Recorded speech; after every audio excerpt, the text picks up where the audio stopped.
السلام علیکم ورحمۃ اللہ تعالی وبرکاتہ۔ امید ہے کہ آپ سب خیریت سے ہوں گے۔ اللہ تبارک و تعالی نے ہمیں پڑھنے کی توفیق عطا فرمائی اور اس کو سمجھنے کی توفیق عطا فرمائی۔ چونکہ آپ سب جانتے ہیں کہ ہر ایک زبان کو سیکھنے کے لیے، ہر ایک کو کیا کہتے ہیں لینگویج کو سیکھنے کے لیے اس کی گرامر کی ضرورت پڑتی ہے۔ اس لیے ہم نے سوچا ہم نے جو پڑھا ہے وہ آپ کے سامنے پیش کیا جائے اور آپ تک پہنچایا جائے۔ تو میں یہاں پر فارسی کلاسز ہم نے شروع کی، ہر ایک دن یہ کلاس شروع ہوگی۔ تو انشاءاللہ دھیان دے کر ہم پڑھیں گے، ہر ایک دن ایک ایک چیپٹر آپ کے سامنے ویڈیو کی شکل میں پیش کیا جائے گا۔ تو میں یہاں پر کہہ دوں ہر ایک کتاب کی ہر ایک لینگویج کو سمجھنے کے لیے، ہر ایک زبان کو سمجھنے کے لیے بنیادی کتابوں کی ضرورت ہوتی ہے، امپورٹنٹ پوائنٹس کی ضرورت ہوتی ہے۔ تو یہاں پر میں کہہ دوں آپ کو کہ فارسی کو سمجھنے کے لیے 2 کتابوں کی ضرورت پڑتی ہے۔ ایک جو یہ کتاب ہے جس کو میں نے اوپن کیا ہے، تسہیل المصادر، اس کو بھی سمجھنے کی بہت ضرورت ہے۔ تو ان میں سے مین پوائنٹ اس کو پہلے سمجھا جائے گا۔ تو میں آپ کے سامنے بیان کروں کہ اس تسہیل المصادر جو فارسی کی ہے، بیسک کتاب ہے اس کی، اور ہے فارسی قواعد انشاء، تو اس کو بھی ہمیں سمجھنا ہے انشاءاللہ تبارک و تعالی۔ ہم سمجھیں گے اور اس پر انشاءاللہ عمل بھی کریں گے۔ تو میں یہاں پر کہہ دوں کہ یہاں پر جو فارسی شروع ہوتی ہے، اس کا پہلے ہمیں اس کو مین پوائنٹس اس کے سمجھنے پڑیں گے۔ ان میں سے ایک ہے پہلے سیگا۔ تو سیگا ہم لفظ کو کہتے ہیں، ہمارے منہ سے جو بھی بات نکلتی ہے، جو بھی آواز نکلتی ہے، اس کو ہم سیگا کہتے ہیں، اس کو ہم سیگا کہتے ہیں۔ تو سیگا ہوتا ہے 2 قسم کا، یہ ہم فارسی قواعد انشاء میں پڑھیں گے، یہاں تو زیادہ ڈسکس نہیں کریں گے ہم۔ 2 ان میں سے ایک ہوتا ہے معنی دار اور دوسرا ہوتا ہے غیر معنی۔ تو جو معنی دار اس کو ہم موضوع کہتے ہیں اور جو غیر معنی اس کو محمل۔ تو سیگا آپ سمجھ گئے، انسان کے منہ سے جو بھی بات نہیں اس کو کہتے ہیں لفظ۔ اس کے بعد آتا ہے واحد۔ واحد کہتے ہیں ایک کو، اور جمع کہتے ہیں ایک سے زیادہ کو۔ ایک سے زیادہ اگر ہوں گے تو اس کو ہم جمع کہیں گے۔ اس کے بعد آتا ہے غائب، جو ہمارے سامنے موجود نہ ہو، جو سامنے موجود نہ ہو، اس کی ڈیفینیشن لکھی ہے تو اس کو ہم کہتے ہیں غائب۔ اسی طرح آتا ہے حاضر، جو سامنے موجود ہوتا ہے ہمارے سامنے تو اس کو ہم کہتے ہیں حاضر۔ تو ان کو یاد رکھنا ہے ہمیں۔ اس کے بعد آتا ہے متکلم، یعنی کہ میں آپ سے بات کر رہا ہوں تو اس کو ہم متکلم کہتے ہیں، بات کرنے والے کو متکلم کہتے ہیں۔ اس کے بعد آتا ہے زمانہ۔ تو زمانہ 3 قسم کا ہوتا ہے، ماضی، حال، مستقبل، جیسے ہم انگلش میں کہتے ہیں پاسٹ، پریزنٹ اور فیوچر۔ اسی طرح عربی میں بھی آتا ہے اور اسی طرح فارسی میں بھی آتا ہے ماضی، حال اور مستقبل۔ تو ان میں سے ہم پہلے انہوں نے جس کی تعریف کی ہے یہاں پر، اس کو کہتے ہیں یہاں پر ماضی۔ تو یہاں پر پہلے انہوں نے تعریف کی ہے ماضی کی، یعنی جس کو ہم پاسٹ کہتے ہیں۔ اب ہم سمجھیں گے یہ ماضی ہے کیا۔ تو ماضی کی انہوں نے تعریف جو یہاں پر کی ہے، یہاں پر ماضی کہتے ہیں گزرا ہوا زمانہ۔ ماضی کہتے ہیں گزرا ہوا زمانہ۔ گزرا ہوا زمانہ یعنی اس میں جو کام ہوا اس کو کہتے ہیں ہم ماضی، یعنی کہ پاسٹ۔ اور حال جو ہوتا ہے اس کو کہتے ہیں ہم پریزنٹ۔ حال کو کہتے ہیں ہم پریزنٹ۔ یہاں پر انہوں نے حال کی تعریف کی ہے موجودہ زمانہ۔ تو آگے بھی یہ چیزیں بیان ہوں گی تو وہاں پر آپ کو سمجھنا ہے حال، ماضی وغیرہ یہ کس کو کہتے ہیں۔ ہم نے اس کی ڈیفینیشن ہم پیچھے پڑھی ہے، ہم نے اس کے یہ پوائنٹس پیچھے ہم نے پڑھی ہے۔ حال کہتے ہیں موجودہ زمانہ جو ہوتا ہے۔ اس کے بعد آتا ہے مستقبل۔ مستقبل مستقبل کہتے ہیں فیوچر کو۔ مستقبل کہتے ہیں فیوچر کو، یعنی میں جو کام فیوچر میں کروں گا، میں نے کوئی کام کیا فیوچر میں نے کام کیا مستقبل میں، تو اس کی تعریف انہوں نے یہاں پر کی ہے کہ مستقبل کہتے ہیں آنے والا زمانہ۔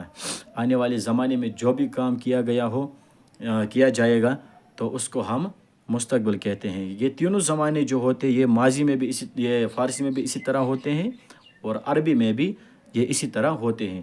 جیسے اوپر ان تینوں زمانوں کا ذکر کیا گیا ہے کہ 3 زمانے ہوتے ہیں، پھر ان کی یہاں پر تعریف کی گئی ہے، پھر یہاں پر ماضی کی تعریف کی گئی ہے، اس کے بعد حال کی تعریف کی گئی ہے، اس کے بعد مستقبل بھی تعریف کی گئی ہے۔ مستقبل مطلب استقبال بھی اس کو کہتے ہیں مستقبل۔ فعل کہتے ہیں کام کو۔ فعل کہتے ہیں کام کو، یہاں پر کہا ہے فعل کام کو کہتے ہیں، اور جس میں یہ کام ظاہر ہوتا ہے زمانے میں بھی یہ کام ضروری فعل جو ہوتا ہے یہ ضروری زمانے کے ساتھ ماضی، حال یا مستقبل میں یہ فعل یہ کام ہوتا ہے۔ میں کوئی کام اس وقت کر رہا ہوں، آپ کو پڑھا رہا ہوں، یہ میں کام کر رہا ہوں، لیکن پڑھا کب رہا ہوں؟ حال میں، ابھی میں پڑھا رہا ہوں یہ حال، تو اس کو ہم کہتے ہیں پریزنٹ میں بھی پڑھا رہا ہوں۔ اگر میں کہوں گا میں آپ کو پڑھاؤں گا تو اس کو ہم کہیں گے مستقبل۔ اگر میں کہوں گا میں نے آپ کو پڑھایا تو اس کو ہم ماضی کہیں گے۔ تو آگے کیا کہتے ہیں اور اس کے بارے میں پہلے یہاں پہ تو ہم نے سمجھ لیا کہ زمانہ وغیرہ کس کو کہتے ہیں، ماضی کس کو کہتے ہیں، حال کس کو کہتے ہیں، مستقبل اور فعل کس کو کہتے ہیں۔ اس کے بعد کہتے ہیں فاعل۔ فعل تو کام کو ہی کہتے ہیں، میں کام کر رہا ہوں، میں آپ کو پڑھا رہا ہوں، اس کو ہم فعل کہتے ہیں۔ میں پڑھانا جو ہے یہ فعل ہے۔ اب میں پڑھا رہا ہوں تو یہ فاعل ہے، یعنی کہ میں کام کرنے والا ہوں۔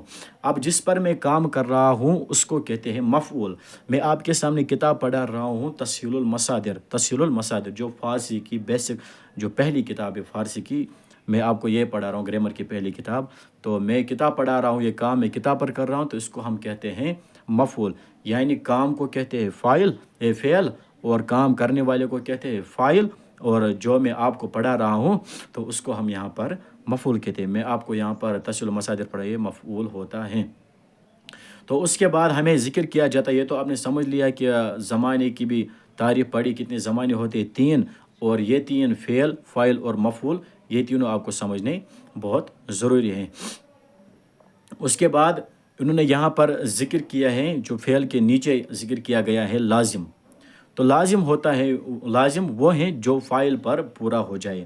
لازم وہ ہوتا ہے جو فاعل پر، یعنی میں کام کر رہا ہوں، میں کہہ رہا ہوں میں نے کام کیا، میں نے کام کیا، تو کام کرنا یہاں پر سمجھ آ رہا ہے، کام یہ تو فعل ہو گیا، اور میں نے کیا تو یہ فاعل ہے، گویا کہ یہ فاعل پر ہی پورا ہو رہا ہے، یعنی کہ فعل اور فاعل سے کوئی کام پورا ہو رہا ہے۔ میں فعل، جو میں نے کام کیا یہ فعل ہے، اور میں نے جو کیا، میں، اس میں میں ہوں فاعل، کام ہے فعل اور میں ہوں فاعل، کوئی فاعل پر پورا ہو جاتا ہے، فعل اور فاعل پر۔ اس کے بعد آتا ہے یہاں پر انہوں نے متعدی کا ذکر کیا ہے۔ متعدی کہتے ہیں وہ ہیں جو فاعل اور مفعول دونوں سے مل کر پورا ہو جاتا ہے۔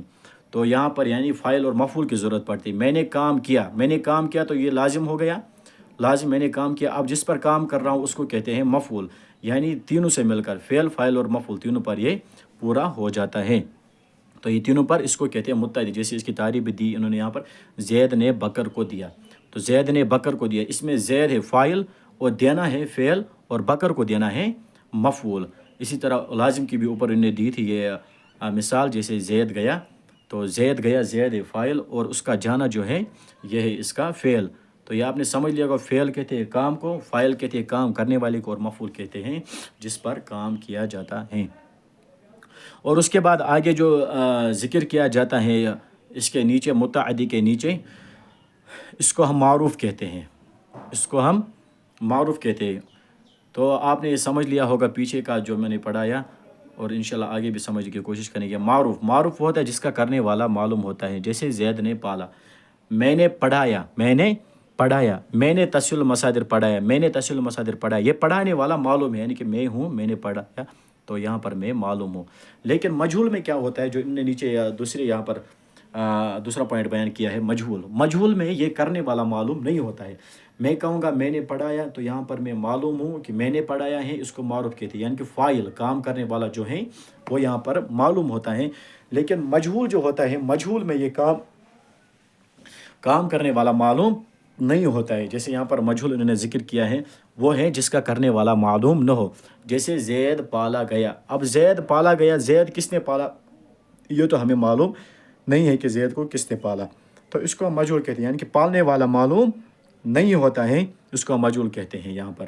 تو اس کے بعد یہاں پر انہوں نے نیچے ذکر کیا ہے مثبت، مثبت یہاں پر، تو مثبت کے بارے میں یہ کہہ دوں کہ یہ کہتے ہیں اس کو، جیسے ہم کیا کہتے ہیں اسے، پازیٹیو اور نگیٹیو کے بارے میں انگلش میں، انگلش گرامر میں پڑھتے ہیں، اسی طرح یہاں پر سمجھو یہ مثبت اور منفی ہے، منفی جملے جس کو ہوتے ہیں اس کو کہتے ہیں نگیٹیو جملے۔ تو یہاں پر مثبت جو ہیں، مثبت ہوتے ہیں کسی کام کا ہونا یا کرنا سمجھا جاتا ہے، جس سے کسی کام کا ہونا یا کرنا سمجھا جاتا ہے۔ میں آپ کو پڑھا رہا ہوں، میں یہ کام کر رہا ہوں، میں وہ کام کر رہا ہوں، تو یہ میں کر رہا ہوں، یہ کام، اس سے ہونا یا کرنا سمجھا جاتا ہے۔ لیکن اسی کے نیچے جنہوں نے منفی بیان کیا ہے، منفی ہوتا ہے کہ کسی کام سے روکا، یعنی کسی کام کو نہیں کیا، کسی کام کو، جیسے میں کہوں گا میں نے نہیں پڑھایا، میں نے وہ کام نہیں کیا، میں نے یہ کام نہیں کیا، تو اس کو ہم کہتے ہیں منفی جملہ، اس کو ہم کہتے ہیں منفی جملہ۔ تو منفی جملہ یہاں پر انہوں نے پھر ذکر، منفی جملہ ہے تو آگے آئیں گے، منفی کیسے بنائیں گے، مثبت کیسے بنائیں گے، مجہول کیسے بنائیں گے، معروف کیسے، فاعل کیسے بنائیں گے، فعل کیسے بنائیں گے، مفعول کیسے، ماضی، حال، مستقبل، تو یہ کیسے ہم بنائیں گے، متکلم کیسے بنائیں گے، حاضر غائب کیسے بنائیں گے، انشاءاللہ ہم آگے سمجھیں گے۔ امید ہے کہ آپ یہ اچھی طرح سمجھیں گے، پھر اس پر غور و فکر کریں گے۔ اللہ تبارک و تعالی ہمیں اس کو سمجھنے کی توفیق عطا فرمائے گا۔ جیسے ہم ذہن کو یہاں سے انسٹرکشنز دیں گے، ویسے وہ ہمارے جسم کے ساتھ کام کرے گا۔ اگر ہم ذہن کو کہیں گے ہم نہیں سمجھ سکتے، یہاں سے انسٹرکشن ایسے دیں گے ہم نہیں سمجھ سکتے، تو ممکن ہے کہ وہ ہمارے جسم کو بھی سست بنائے گا، تو ہم سچ مچ میں پھر سمجھ نہیں سکتے. اور میں یہ کہہ دوں کہ اگر کسی کو یہ ویڈیو سمجھ نہیں آئے گا ویڈیو کے ذریعے تو وہ ہمارے واٹس ایپ چینل پر آ جائے گا. ہم نے ڈسکرپشن میں اس کا لنک دیا ہے. تو واٹس ایپ ہمارے وہاں پر کلاسز چلتے ہیں. وہاں 400 روپیہ فیس ہوتا ہے کلاس کا 1 مہینے کا. وہاں پر جو ہمیں گروپ زوم ایپ پر چلتے ہیں وہ وہاں پر آئے تو ہم اس کو on line classes zoom app کے تھرو اس کو پڑھائیں گے. اگر اس کو یہ بات سمجھ نہیں آتی اس سے سمجھ نہیں آتا ہے ویڈیو سے تو بہتر ہے اسی سے سمجھے, کیونکہ 400 روپیہ بچ جائیں گے. ورنہ اگر نہیں تو 400 روپیہ فیس بھر کر وہ وہاں پر اپنا کلاس لے سکتا ہے. تو وہاں پر اس کو انشاءاللہ اچھی طرح سمجھایا جائے گا. وہاں پر تھوڑا ٹائم بھی ہوتا ہے, وہ تقریباً وہ آدھے گھنٹے کا کلاس ہوتا ہے. آدھے گھنٹے میں انشاءاللہ اس کو سمجھ. تو یہ پہلا سمجھو آپ کی ایک چیپٹر تھا. یہ مین پوائنٹس تھے. ہر ایک کتاب جو مین پوائنٹس ہوتے ہیں یہ بھی مین پوائنٹس انشاءاللہ یہ سمجھنے کی کوشش کریں گے. السلام علیکم ورحمۃ اللہ تعالی وبرکاتہ. رب العالمین